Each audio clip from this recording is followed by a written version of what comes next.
Serdecznie zapraszam do odcinka 173 Mrocznej Historii pod tytułem Iluminaci część 7 Tajemna doktryna.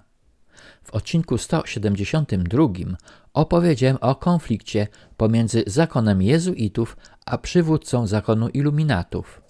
W tym odcinku opowiem o źródle, które stało się inspiracją filozofii Weishaupta, założyciela zakonu iluminatów.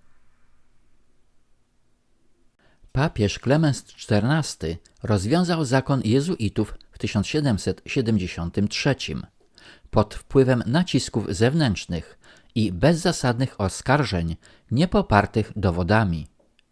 Być może, gdyby wódz naczelny zakonu papież nie złożył broni bez walki i jego żołnierze nie opuściliby pola bitwy, do żadnej rewolucji by nie doszło. Rewolucji zaplanowanej przez Fryderyka II, masonów i Żydów. Rewolucji, w czasie której psychopatyczni zbrodniarze z armii jakobińskiej pod pretekstem wolności, równości i braterstwa dokonali ludobójstwa cywilnej ludności Wandei.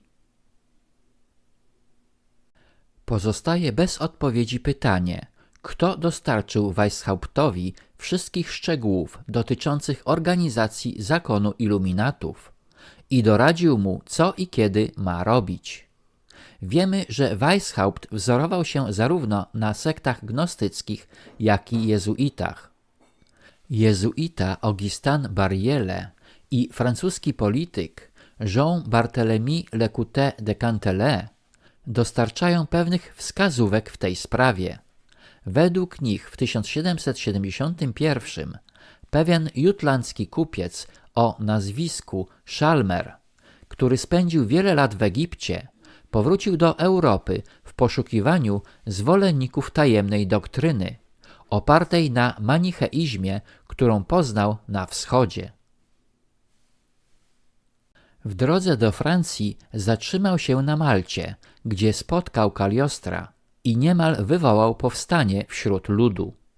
Joanici, czyli kawalerowie maltańscy, wypędzili Schalmera z wyspy, ale ten udał się do Awinionu i Lyonu, gdzie pozyskał wielu uczniów wśród iluminatów. Następnie udał się do Niemiec, gdzie spotkał Weishaupta, którego wprowadził we wszystkie tajemnice swojej tajemnej doktryny. Jezuita Barriele twierdził, że Weishaupt spędził 5 lat na obmyślaniu swojego systemu, który założył pod nazwą Illuminati i 1 maja 1776 roku przyjął iluminackie imię Spartacus. Kim był tajemniczy Schalmer, który dostarczył doktrynę Weishauptowi? Być może był to kabalistyczny Żyd, którego prawdziwe imię brzmiało Kalmer, popularne wśród Żydów. Lécouté de Cantelet sugeruje jednak, że Schalmer był tożsamy z Altotasem, opisanym przez Figuera, francuskiego naukowca i pisarza, jako ten uniwersalny geniusz niemal boski, o którym Cagliostro mówił nam z tak wielkim szacunkiem i podziwem.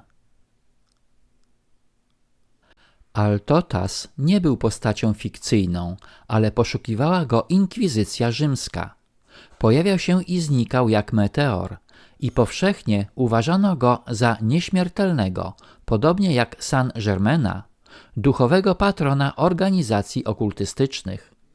Jednakże współcześni okultyści nie wspominają o Altotasie zgodnie z niezmienną zasadą tajnych stowarzyszeń, że prawdziwi autorzy nigdy się nie ujawniają. O pochodzeniu Altotasa powstało wiele teorii, że był on Żydem kabalistą, wtajemniczonym w tajne stowarzyszenie izmaelickie, lub według Lécouté de Cantelet Ormianinem, który stworzył system na podstawie egipskich, syryjskich i perskich przekazów. W pismach iluminatów znajdują się wskazówki, że Weishaupt korespondował z nieznaną sektą, pokrewną manicheizmowi. Spartacus, czyli Weishaupt, pisał do Katona. że myśli o rozgrzaniu starego systemu Geberów i Parsów. Parsowie są grupą etniczną z Indii, wywodzącą się od starożytnych Persów, wyznającą zaratusztrianizm, natomiast Geberowie byli jedną z sekt, które stały się zwolennikami Abdullaha ibn Majmuna. Według historyków twórcą zaratusztrianizmu był Zaratusztra, perski kapłan, prorok i reformator religijny, żyjący 6,5 tysiąca lat przed naszą erą. Religia Zaratusztry jest jedną z najstarszych monoteistycznych religii na świecie, której koncepcje pojawiały się w religii judaizmu, buddyzmu, manicheizmu, gnostycyzmu, wczesnego chrześcijaństwa i islamu. Weishaupt wmawiał wtajemniczonym iluminatom, że dla zakonu ważny jest kult ognia. Filozofia Zoroastry, reformatora religijnego i proroka oraz starych Parsów z Indii. Mało tego, iluminaci o wysokich stopniach nazywani byli zakonem ognia lub zakonem perskim, czyli czymś wspaniałym, przekraczającym wszelkie oczekiwania.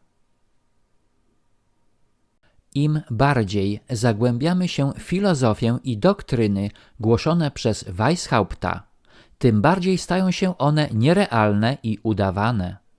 W rzeczywistości Weishaupt nie miał pojęcia o prawdziwych doktrynach Zaratusztry i jego ezoteryczne spekulacje, podobnie jak Abdullaha ibn Majmuna, opierały się na intrygach politycznych.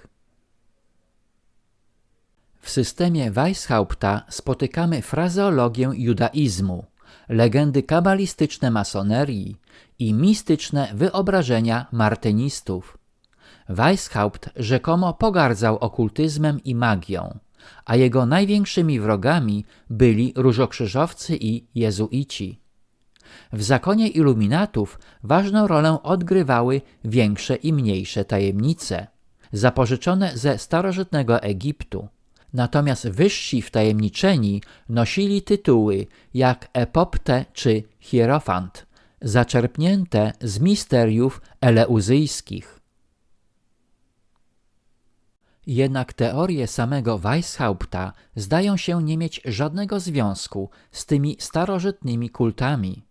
Wręcz przeciwnie, im głębiej wnikamy w jego system, tym bardziej oczywiste staje się, że wszystkie formuły, których używał, a które wywodzą się z jakiegokolwiek źródła religijnego, czy to perskiego, egipskiego czy chrześcijańskiego, służą jedynie ukrywaniu czysto materialnego celu, planu zniszczenia istniejącego porządku społecznego.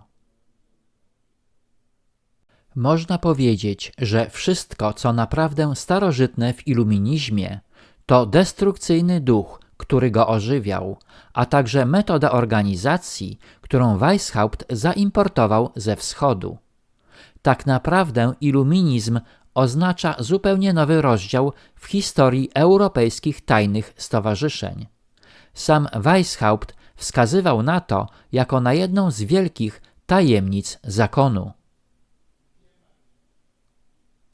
Serdecznie zapraszam do internetowej księgarni autorskiej Zamazane Obrazy, która została założona 1 stycznia 2026 roku.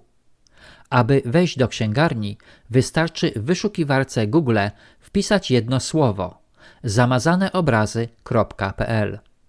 Książki oferowane w księgarni autorskiej Zamazane Obrazy nie są dostępne w żadnej innej internetowej księgarni w Polsce, zachowując swoją autentyczność i unikalność. Zapraszam do księgarni i zakupów. Pozdrawiam, autor. Na tym zakończę odcinek 173, w którym opowiedziałem o tajemnej doktrynie dostarczonej Weishauptowi.